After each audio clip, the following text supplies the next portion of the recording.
Harry Gransart, bonjour et merci de nous accueillir dans ce lieu. Tu es un personnage multidimensionnel. Nous allons donc pouvoir échanger autour de toutes ces activités, de toutes les casse-têtes. Alors, une fois de plus, bonjour. Merci. Alors multidimensionnel, je sais pas parce que voilà, il y a il y a plein de gens qui font plein de choses dans le PageX. Je tiens d'abord à remercier pour nous avoir accueillis dans ce lieu qui est le théâtre Micromégas, un joli petit théâtre dédié aux marionnettes. Son association Il était une fois une marionnette et son président Fred Vincenzini et Costanza Solari. Voilà, je voulais quand même les remercier. Après, dire que voilà, je suis toujours prudent. Enfin, on est plein à organiser plein de choses. Et dans le PageX, où on dit souvent qu'il ne se passe pas grand-chose, je suis toujours effaré d'entendre ça parce que quand on regarde bien, il y a facilement 2-3 activités, 2-3 spectacles, 2-3 manifestations par jour, même hors week-end. Il se passe plein de choses. Je pense qu'on a ici comme une espèce de complexe, que ce soit vis-à-vis de Genève. C'est vrai que ça a été un endroit plus rural où il se passait moins de choses il y a 10, 15, 20 ans, et on a l'impression que les gens vivent encore il y a 15 ans, c'est terminé. Et il n'y a pas besoin d'aller sur Genève pour trouver des spectacles, que ce soit au théâtre, en musique, en plein de choses. La différence peut-être, moi je viens d'une très grande ville qui s'appelle Paris, c'est que les spectacles restent moins longtemps ici parce que c'est une question d'argent. Les compagnies ne peuvent pas rester des jours et des jours entiers. Donc c'est souvent une soirée. Et c'est ça qui rend peut-être cette espèce de sentiment qu'il ne se passe pas grand-chose. Mais c'est absolument faux. Enfin vraiment, moi je m'élève contre ça parce que c'est absolument faux. Et j'ai connu la diversité d'une grande ville. Donc je peux me permettre d'en parler parce que c'est dans une grande ville, il se passe plein de choses, il y a du choix, les compagnies restent longtemps. Bon, c'est moins vrai. Ici, par exemple, le cinéma, si on commence à parler cinéma, le cinéma est plus petit, il n'y a que 3 salles, donc les films tournent plus vite. Donc effectivement, c'est peut-être une question de choix, mais sûrement pas une question d'activité. Enfin, il ne me semble pas en tout cas. Alors, nous allons commencer par une de tes activités principales qui est le cinéma. Tu es donc le président du Festival de cinéma des 5 continents. Mm-hmm. On est à 2 mois. Où en sont les préparatifs? Ça commence à se tendre un petit peu parce qu'on veut toujours être sûr que tout soit impeccable. Et dans un festival de cinéma, quand on ne peut pas partir trop tôt parce que les films n'existent pas, ils ne sont pas encore terminés, donc il faut attendre qu'ils soient visibles. Après, les invités, pour eux, c'est toujours un peu loin, donc ils attendent toujours un peu au dernier moment, les réalisateurs, les acteurs. Je suis enthousiaste et pas plus inquiet que ça. C'est inquiet parce que il faut toujours être prêt à la date. Et quand on organise quelque chose, on est toujours inquiet. Puis vous m'êtes inquiet. De toute façon, je pense qu'il ne faut jamais avoir de certitude, juste des convictions. Mais inquiet donc parce que je veux que ça se passe bien, je veux pouvoir avoir tous les beaux films qu'on a pu voir, et puis surtout les réalisateurs. Mais c'est une édition que je sens bien. J'ai beaucoup d'enthousiasme sur cette édition. De mémoire, j'avais plus eu peur l'année dernière, l'édition d'avant, où j'étais plus inquiet. Et alors, c'est un tort, encore une fois, il faut toujours être inquiet. Mais je suis assez confiant pour celle-ci. Je suis d'autant plus content que Gex revient dans le giron du festival, qui n'était plus le cas depuis 4-5 ans. Et la salle de Gex est une salle vraiment dédiée au cinéma art et essai, et qui nous correspond tout à fait. Il programme des films que nous, on passe régulièrement dans le cadre du festival ou des soirées que l'on fait tout au long de l'année, parce qu'il n'y a pas que le festival. Et donc c'est un état d'esprit par rapport au cinéma qui est proche du nôtre. Donc c'est bien qu'ils puissent nous rejoindre. Et puis il y aura toujours Genève, Bellegarde, Divonne, et bien évidemment le Village du Monde à Ferney-Voltaire. Donc je suis assez enthousiaste, voire même impatient que ça arrive maintenant. Alors, quelle est la particularité de ce cru? Qu'est-ce qu'on verra comme film? Alors, on a beaucoup maintenant travaillé sur un petit peu, alors j'aime pas beaucoup le mot, mais à défaut, j'en ai pas trouvé d'autres, segmenté. On a fait des sections pour que ce soit beaucoup plus lisible, et pour le public, et même pour la presse. Donc, cette année, il y aura un focus pays qui est l'Iran. C'est intéressant de voir un peu comment ce pays évolue. Il est revenu à la mode, enfin tout au moins il est dans le circuit de l'actualité pour différentes raisons. Il a fait l'actualité depuis là, quelques mois. Et le cinéma iranien est assez intéressant, notamment ceux qui sont partis de ce pays-là et qui sont des Iraniens et qui traitent d'un cinéma voilà, de leur pays avec leur âme, avec leur histoire. Et c'est un cinéma qui est en train de se redévelopper, qui est assez riche. Et comme ce peuple-là est d'abord cultivé, il est difficile à percer, mais il est intéressant à regarder.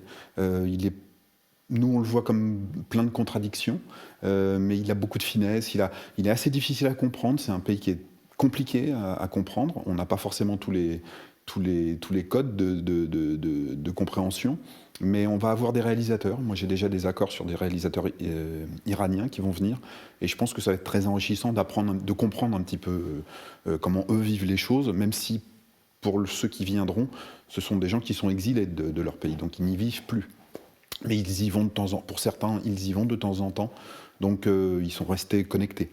Donc, ça va être très intéressant. Et puis, on a beaucoup de films, soit de premiers films, de jeunes réalisatrices ou jeunes réalisateurs, soit des films découverts, donc qui ne sont pas du tout passés, qui ne sont pas dans le circuit. Donc, ça va être des belles découvertes.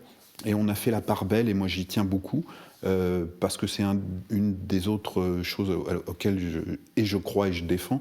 On a fait la part belle aux femmes, aux réalisatrices femmes, et plutôt que de les enfermer dans une section, parce que ça aurait été anormal, on essaye, alors pas forcément d'arriver à la parité, parce que malheureusement ça n'existe pas forcément, mais je tiens beaucoup à ce que... La question ne se pose pas, est-ce que le film doit être montré parce que c'est une réalisatrice ou un réalisateur? Le film doit être montré parce qu'il est bon, parce qu'il nous a plu, parce qu'il nous a touchés, parce qu'il nous a émus. Alors si en plus c'est une femme, c'est encore mieux. Voilà, donc encore une fois, c'est un axe que l'on veut donner, on veut un peu favoriser. Et puis il va y avoir des soirées aussi dans le cadre du projet qu'on a lancé sur le PageX, qui est l'égalité des droits femmes-hommes, justement, on y revient. Et donc on présentera 2 ou 3 films, on est en train de trancher, sur justement ce qui met en avant l'égalité des droits des femmes en général et d'égalité des droits femmes-hommes en particulier. Alors, on va un peu rentrer dans la cuisine interne du festival. Comment est-ce qu'on fait pour monter un tel festival? Vous visionnez des films, vous vous déplacez? Oui, d'abord, on est... déjà, moi, j'y travaille quasi toute l'année maintenant, ce qui n'était pas le cas avant. Avant, c'était du bénévolat pur et dur de tout le monde, donc on se réunissait le soir quand on pouvait, de temps en temps le week-end. Aujourd'hui, moi, j'y suis quasi pas quasi, j'y suis tout le temps. Et ce qui me permet de préparer 2-3 éditions en même temps, parce que parfois on ne peut pas, même sur des créations, parce qu'on cherche à faire des créations même artistiques, le festival, et surtout au Village du Monde à Ferney-Voltaire, moi je tiens beaucoup à ce qu'il y ait un mélange culturel et de toute forme d'art artistique, pas simplement du cinéma. Alors bien évidemment c'est un festival de cinéma, mais on présente, enfin tu l'as vu d'ailleurs, on présente des photographes, on va présenter là quelqu'un qui fait de la sculpture sur papier. Donc on présente d'autres formes artistiques. On va avoir également un jeune homme qui fait du graphe de rue sur panneau. Donc c'est un peu la présentation. Je voudrais qu'on soit un petit peu pendant 12 jours le carrefour de culture. Donc il y a parfois des moments où on ne peut pas faire venir quelqu'un sur une édition en cours. Il faut prévoir une date supérieure. Je voudrais justement avec les marionnettes créer un spectacle mêlant les marionnettes et le cinéma. Mais il faut l'écrire, donc ça ne se fait pas en 5 minutes. Donc d'y être toute l'année, ça me permet de travailler sur plusieurs axes en même temps. Et puis, depuis maintenant 3 ans, ce qui n'était pas vrai avant, tous les samedis de septembre à peu près mars, parce qu'à un moment donné, il faut arrêter, tous les samedis, on est au cinéma de Voltaire et le samedi matin, on visionne des films. Parce qu'il est hors de question maintenant qu'on passe un film que l'on n'aurait pas vu et qui nous serait amené par oui-dire ou parce qu'un tel qui connaît un tel nous a dit que c'était un bon film. Ça, c'est terminé, ça. Donc c'est un festival maintenant professionnel, on peut le dire. Il se professionnalise, oui, beaucoup. Il s'est beaucoup professionnalisé depuis 4-5 ans et il termine de se professionnaliser sur cet aspect-là. On se déplace un peu dans certains festivals, c'est pas toujours simple, il y a aussi des questions de coût quand même, mais on se déplace sur des gros festivals indépendants ou de distributeurs pour essayer d'avoir des films en avant-première et maintenant surtout que les distributeurs nous connaissent et ne se posent pas la question de qui on est, d'où on vient.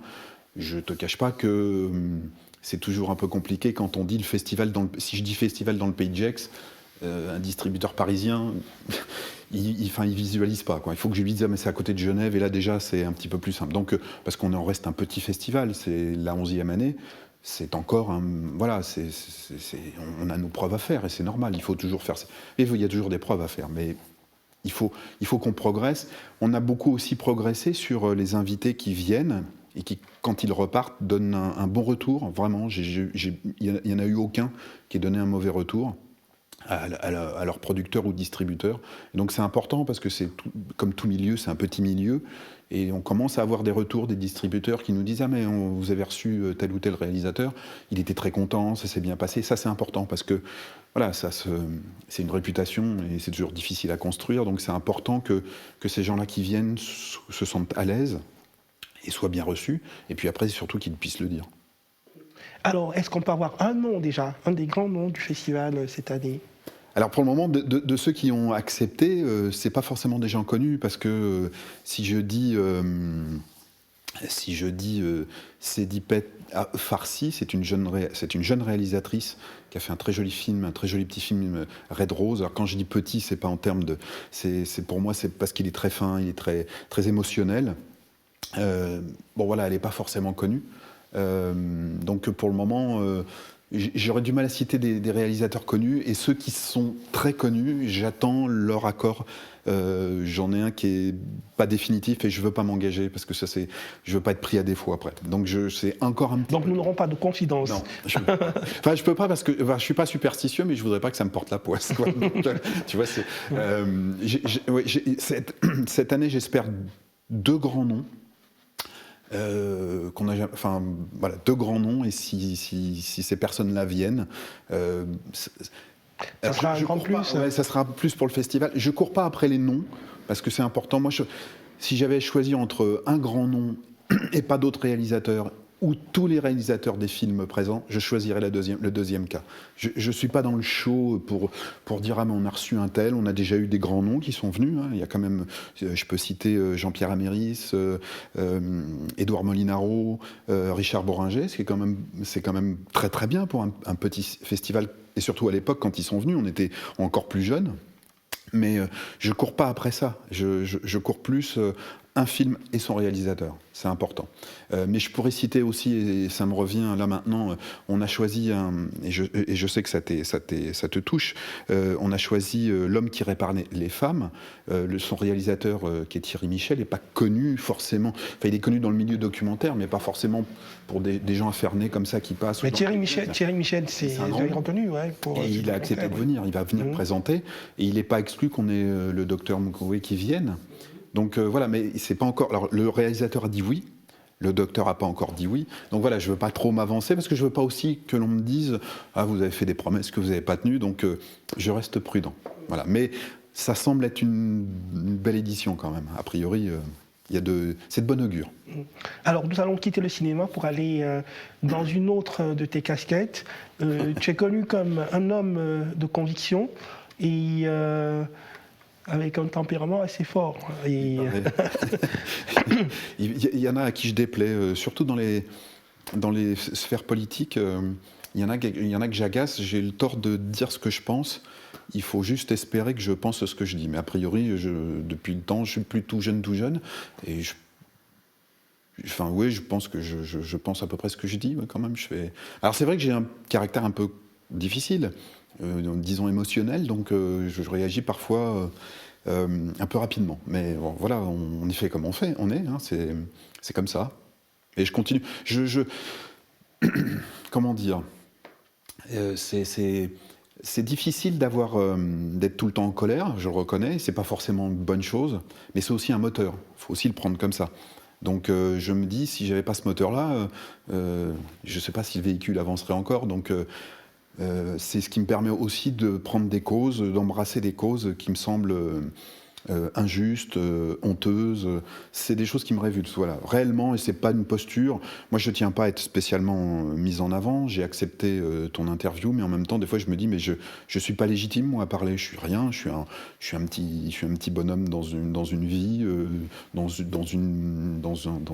un pays de Gex, voilà, mais ça pourrait être dans la Creuse, à Paris, à Lille, peu importe. Voilà, je suis un petit caillou. Et j'essaye de poser mon petit caillou dans un immense mur, mais c'est important, et voilà, il y a l'injustice, et il y a des choses honteuses qui me révulsent, et je ne sais pas faire autrement que des fois réagir et le dire, parce que c'est... voilà, j'arrive pas à me calmer là-dessus, je crois que je me calmerai jamais, mais ça fait partie du... Enfin, alors, ça, on sait ce qu'on est, on est ce qu'on est, ça fait partie du... Mais encore une fois, c'est pas une question pour être mis en avant, ça fait partie de mes détracteurs qui disent que c'est parce que je veux me mettre en avant, et enfin, pour ceux qui me connaissent, ils savent bien que c'est pas ça. Je cherche pas à être mis en avant. Après, voilà, j'ai peut-être un caractère qui fait que je parle plus fort que certains qu'à côté de moi. C'est comme ça. Ton dernier cheval de bataille, c'est les réfugiés, mais avant ça, il y a eu cette grande marche Charlie. Ouais. Alors, est-ce qu'on peut revenir peut-être sur la marche Charlie? Comment est-ce qu'elle s'est montée? Mais la marche Charlie, c'est pareil. J'ai été accusé d'avoir voulu me mettre en avant. J'ai été juste le type qui a appuyé plus vite que tous les autres sur le bouton, enfin sur le clavier Enter. J'ai posté j'ai posté un commentaire sur Facebook parce que franchement, quand est apparu Charlie, c'était d'abord émotionnel. Si on revient sur l'histoire, déjà sur la tuerie de Charlie Hebdo, moi j'ai été élevé à la caricature de ces gens-là. C'était mes papas spirituels, que ce soit Cabu, Wolinski, et plus loin, il aurait pu y avoir, s'il n'était pas mort, il aurait pu y avoir Rézère. C'est des gens que je lisais beaucoup, que j'appréciais énormément. J'aime cet humour-là, en plus, très décalé. Pas tout, je peux comprendre qu'ils ne fassent pas rire, je l'admets, mais il faut que les gens admettent que voilà, chacun rit de ce qu'il a envie. Moi, j'ai été élevé au biberon de ces gens-là, de des proches, de tous ces gens-là. Et alors, je peux citer des proches, mais je pourrais en citer Coluche, et puis d'autres, des fois un peu plus fins et moins agressifs, comme Raymond DeVos. Mais c'est moi ça qui m'a bercé. Et donc, j'ai eu juste une réaction seulement d'homme, d'abord d'immense tristesse, et puis après de citoyen, de dire comment on peut tuer des gens simplement parce qu'on n'est pas d'accord avec eux. Alors qu'on se sente offensé, moi je suis athée, et qu'on se sente offensé dans sa religiosité, pourquoi pas? Mais dans ce cas-là, on prend un crayon, on prend la plume, et on dit aux autres que c'est des imbéciles, mais on ne prend pas une arme, quoi. Enfin, ça me paraît juste extraordinaire dans le sens littéral du mot. Et donc, je l'ai écrit, c'était à pleurer. Au sens littéral également du terme. Et donc, j'ai écouté quelques minutes tout ce qui se passait, des rassemblements spontanés en France, et je me suis dit, il faut à un moment donné que nous aussi, on doit réagir. Et puis là, comment dire, c'était vraiment de l'émotion pure on ne peut pas rester sans rien faire là. Mais je ne savais pas quoi faire, mais on ne pouvait pas rester... à ce moment-là, alors pourquoi là j'aurais tendance à dire pourquoi pas. Il y avait d'autres causes qui méritaient aussi peut-être que je bouge plus vite. Mais là, je sais pas, ça m'est paru juste... comment dire, c'était naturel, quoi. Je me suis même pas posé la question. Donc j'ai commencé à écrire sur Facebook parce que la viralité de Facebook n'est plus à démontrer. Et puis donc j'ai appuyé plus vite sur le bouton Enter que d'autres. Peut-être que dans la maison d'à côté ou à 4 rues d'ici, de chez moi, il y en avait qui avaient envie de faire pareil. Mais voilà, j'ai peut-être été plus rapide. Et on a lancé le mouvement, donc on s'est réunis le mercredi devant la CCPG pour se recueillir. C'était plus du recueillement. Et en fait, pendant cette soirée-là de recueillement, on m'a dit « mais il ne faut pas que tu en restes là, il faut faire quelque chose ». J'ai commencé à dire « oui, enfin, bon, moi je suis pas tout... Enfin voilà, je suis un petit bonhomme dans un coin ». On m'a dit « non, mais vas-y, il faut ». Et puis en rentrant chez moi, j'ai eu 2-3 appels où on me disait « Hervé, tu dois... organise une marche, il faut qu'on marche. Faisons comme va être fait à Paris, ou dans les grandes villes, faisons-le. » Et donc le lendemain, le jeudi, on s'est dit allons-y, ça va peut-être être court, mais on va le faire. Et je dois dire que les mairies, la gendarmerie, ils ont fait tout ce qu'il faut pour que ça se passe gentiment, bien, proprement, et en toute sécurité, parce qu'il ne fallait pas qu'il y ait d'incident. On aurait été en plus ridicule et ça aurait été dommage. Et puis pour rendre hommage, ça aurait été la pire des choses. Et donc voilà, ça s'est fait. Après, la viralité de Facebook, de tous les réseaux sociaux, a fait le reste. Et on s'est retrouvés, l'anecdote, c'est la gendarmerie m'a appelé pour savoir combien on pensait que l'on serait. Et moi, je leur ai dit, écoutez, au vu des retours que j'ai sur Facebook, des gens qui ont liké, des gens qui ont dit qu'ils seraient présents, entre à peu près 1000, mais 1000, ce serait déjà très bien, ce serait un grand succès pour le PageX, c'est pas si mal. Et le gendarme me dit, écoutez, je crois que vous n'êtes pas très réaliste, parce que moi, déjà des retours qu'on a, on pense déjà que vous allez être à peu près 3000. Et là, je me suis dit, mais 3000, on est débordé, on est dépassé même.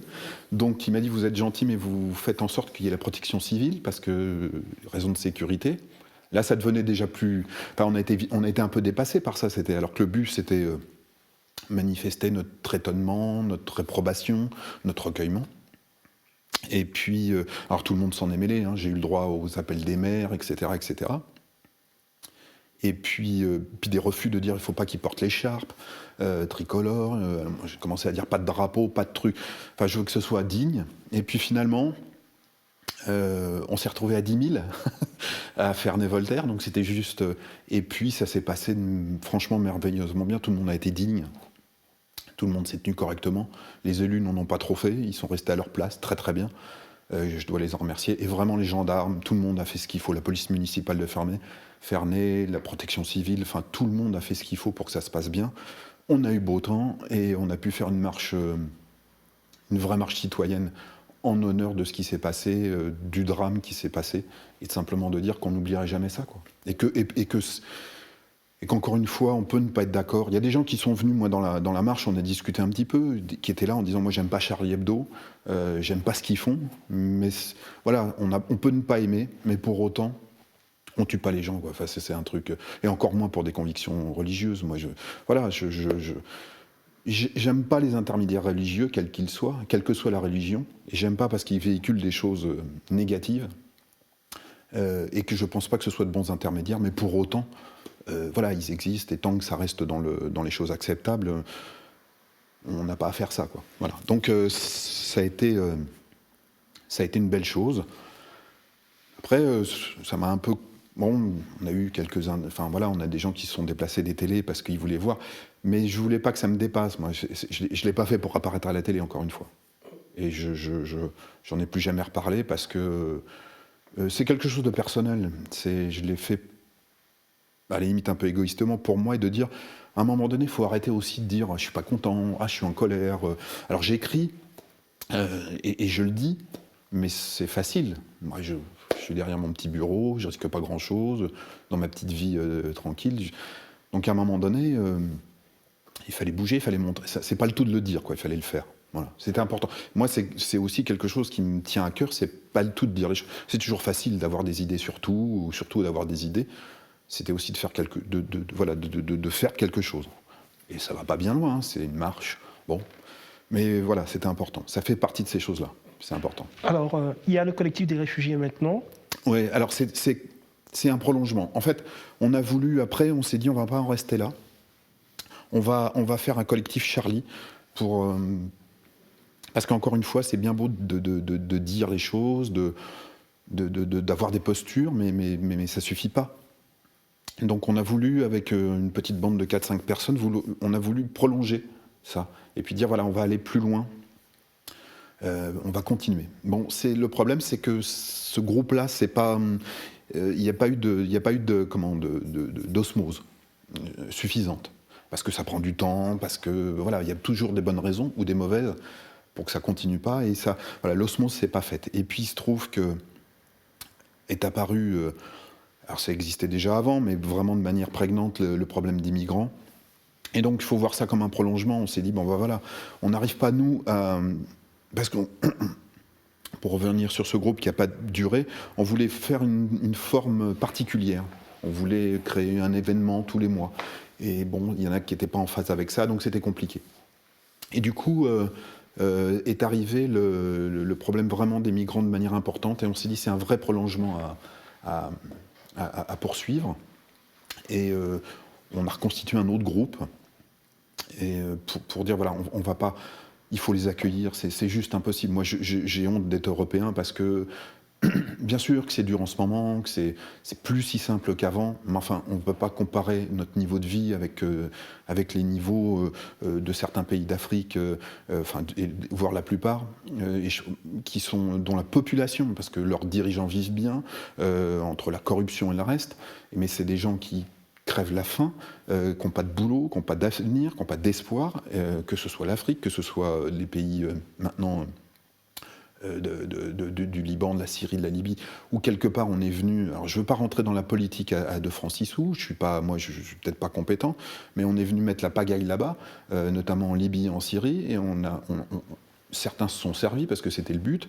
On a trouvé que des dictateurs qui étaient des vrais dictateurs, d'un seul coup n'étaient plus recommandables, avec lesquels on a contracté pendant 20, 30, 40 ans. Bon, mais d'un seul coup, on a trouvé que c'était plus bien. On a mis tout par terre et puis on est parti. La nature ayant horreur du vide, c'est la mauvaise herbe qui a poussé. Résultat des courses, ça nous revient comme un boomerang. Mais ça, c'était fatal. Il n'y a pas besoin d'avoir fait 150 ans d'études politiques pour comprendre ça. Et en plus, maintenant, c'est des populations qui nous viennent. Hein, c'est pas les caciques qui, eux, trouveront toujours un moyen de s'arranger avec ça. C'est des gens qui sont dans la misère, qui n'ont plus rien. Donc on s'est dit... il faut qu'on accueille la fameuse phrase de Michel Rocard, hein, c'est parce que les gens oublient, la coupent un peu vite cette phrase, mais on doit accueillir la misère du monde, il faut prendre notre part. Et quand j'entends maintenant Manuel Valls dire des choses absolument horribles, et surtout avec l'étiquette qu'il a, je veux dire, bon, on ne peut plus continuer, on ne peut plus faire ça, on ne peut pas accueillir, on ne peut pas faire... Mais qu'est-ce que ça veut dire? Bien sûr qu'on peut. Et non seulement on peut, mais on se doit. Et donc je pense que voilà, on s'est mobilisé. Le problème, c'est qu'aujourd'hui, les migrants veulent soit pas rester en France, soit pas y venir. Et puis, comme on fait tout pour pas les avoir, ça tombe bien. Donc, il y en a très peu pour le moment en France. Mais bon, depuis quelques jours, il y a une famille syrienne qui est arrivée. Alors, le papa était déjà là depuis 1 an. Il travaille. Mais il a enfin pu récupérer sa famille, sa femme et ses 3 enfants, qui ont vécu 1 an au Havre, dans un centre adapté. Hein, et pendant 1 an, ils ont vécu dans des baraquements, et alors que le père était là. Est-ce que les gens s'imaginent 2 secondes? Est-ce que c'est la vie qu'ils pourraient vivre? Je pense que les gens ne s'imaginent pas. Ils ont tout perdu chez eux. Le parcours de cette famille-là, c'est de Syrie 1 an au Liban, et puis 1 an au Havre, mais séparés. Est-ce que c'est une vie à rêver pour n'importe quel être humain? Donc je veux dire, si on ne se mobilise pas, moi, je me dis, voilà, je ne peux pas, dans ma vie, je pense réussi ma vie, pas tout au moins j'ai une partie de ma vie professionnelle, et je pense que c'est la moindre des choses que de rendre ça. Alors on m'a donné des coups de main, on m'a aidé ou pas, peu importe, je me suis fait aussi tout seul, mais c'est la moindre des choses, ayant été un peu gâté, que de mettre ça, un peu de mon temps au service de ceux qui en ont besoin, qui arrivent, comme l'expression le dit, une main devant, une main derrière. Enfin, je sais pas, ça me paraît juste... c'est pas extraordinaire, c'est juste normal. Et encore une fois, je suis pas tout seul. La preuve, c'est qu'on est un groupe constitué de 4-5 qui travaillent tous les jours dessus, plus une trentaine qui constituent un collectif. Et voilà, tout le monde peut le faire. C'est pas compliqué. Après, c'est une question de volonté. Je peux concevoir, quand on est plus jeune, c'est toujours un petit peu difficile. À 20-30 ans, on a sa vie à faire, on a un boulot à trouver, il faut s'établir, il faut se construire dans la vie. Je peux comprendre qu'à ce moment-là de sa vie, on ne soit pas forcément intéressé ou tout au moins, prêt à faire quelque chose pour les autres, parce que voilà, on est un peu calibré autrement. Mais quand on est un peu plus vieux et que ça s'est pas trop mal passé, je pense que c'est juste normal, quoi. Enfin, ça me paraît pas être exceptionnel, quoi. Moi, j'ai eu pour habitude de le faire jeune parce que c'était des convictions, mais voilà, encore une fois, je peux comprendre plus jeune que les gens soient pas aient envie de faire autrement, mais ça peut se comprendre. Nous allons aller vers le terme de cet entretien. Nous allons parler de 2 casquettes principalement.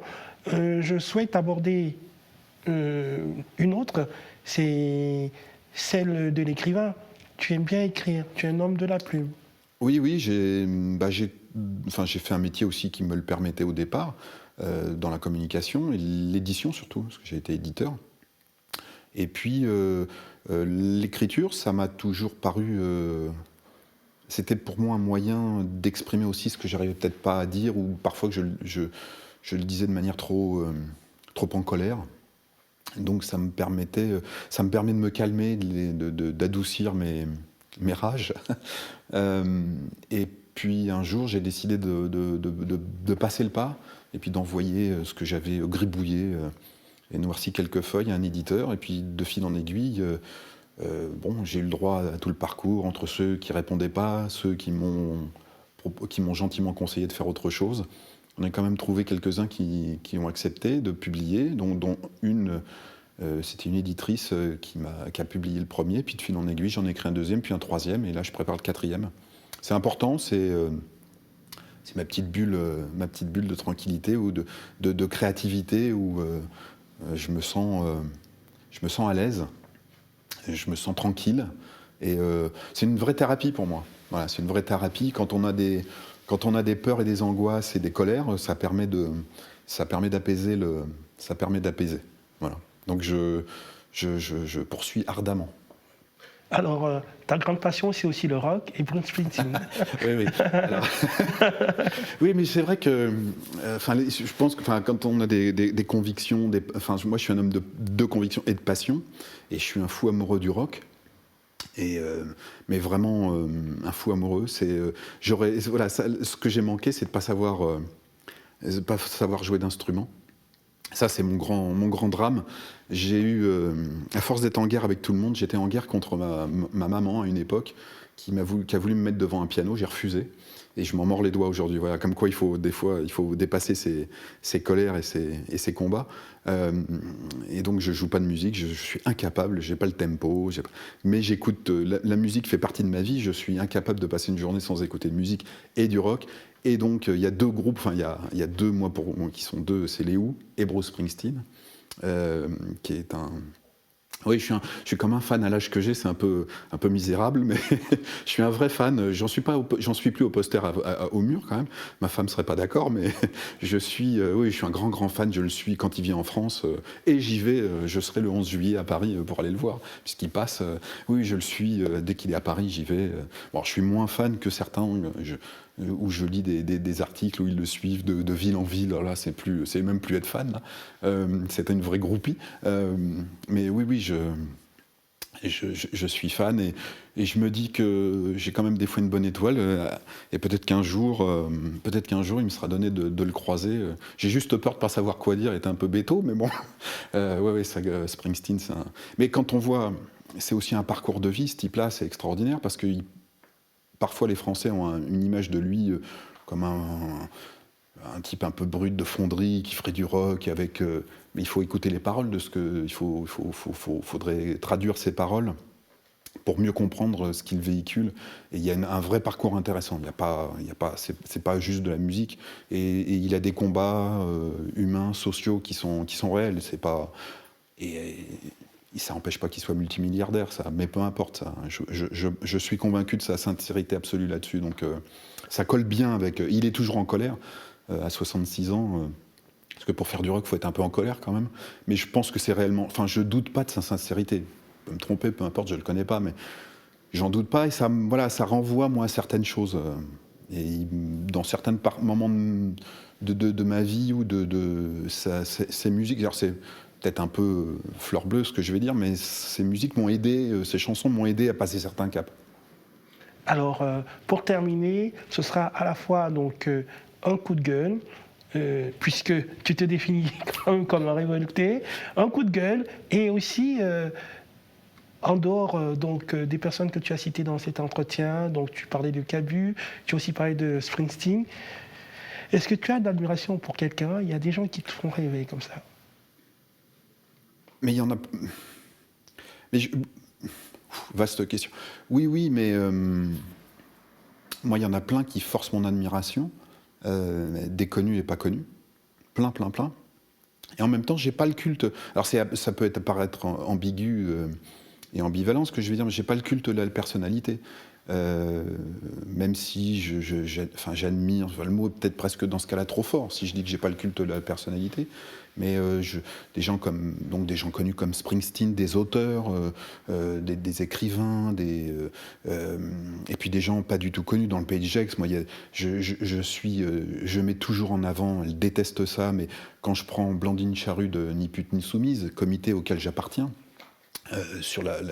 contre la violence faite aux femmes, c'est quelqu'un il faut voir le travail qu'elle a là-bas, sur le terrain, tous les jours. Elle vient en aide aux femmes battues, violentées, en difficulté.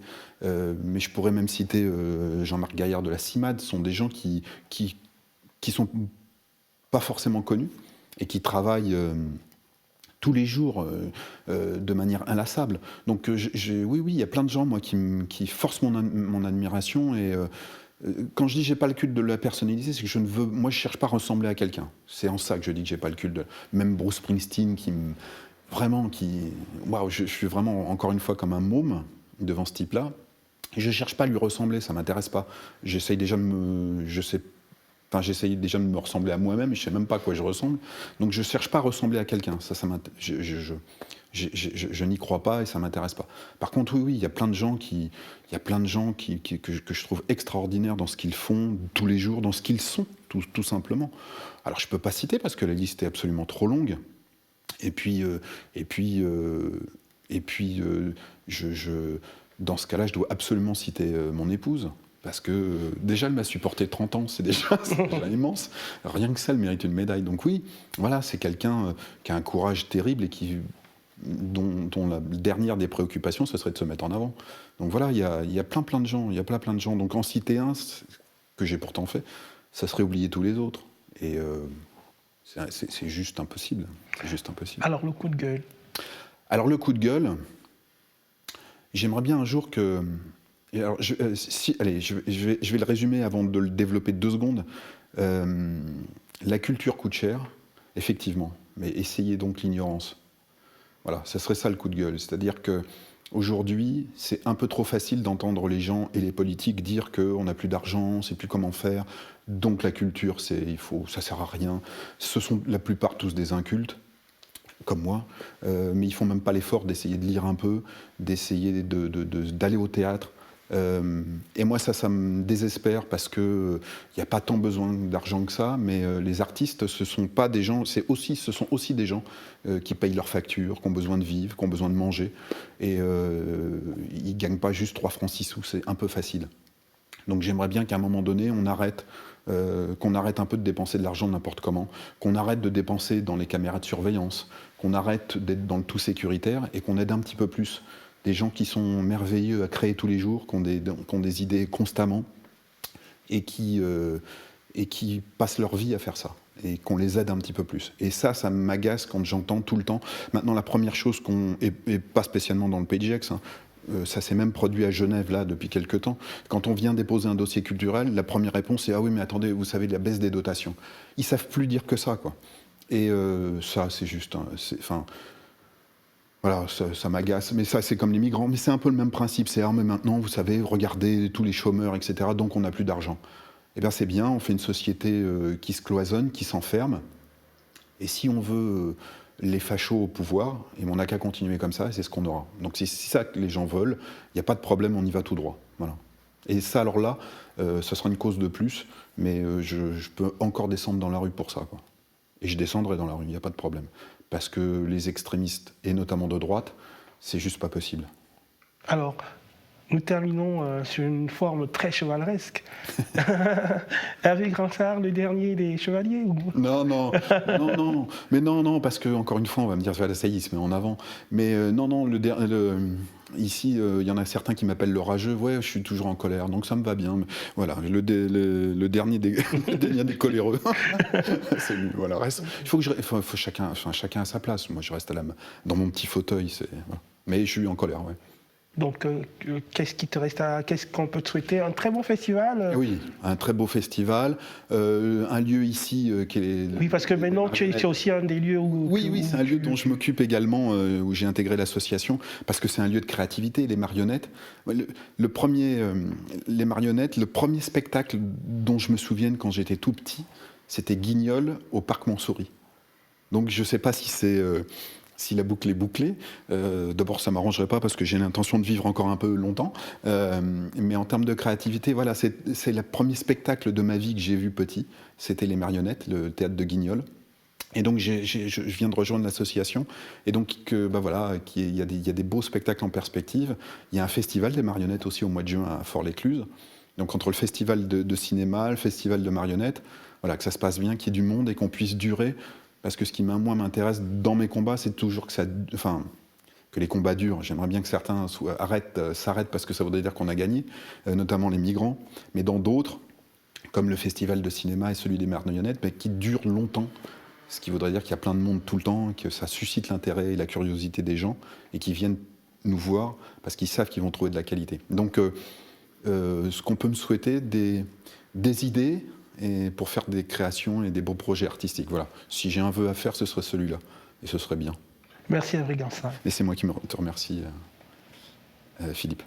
Merci beaucoup.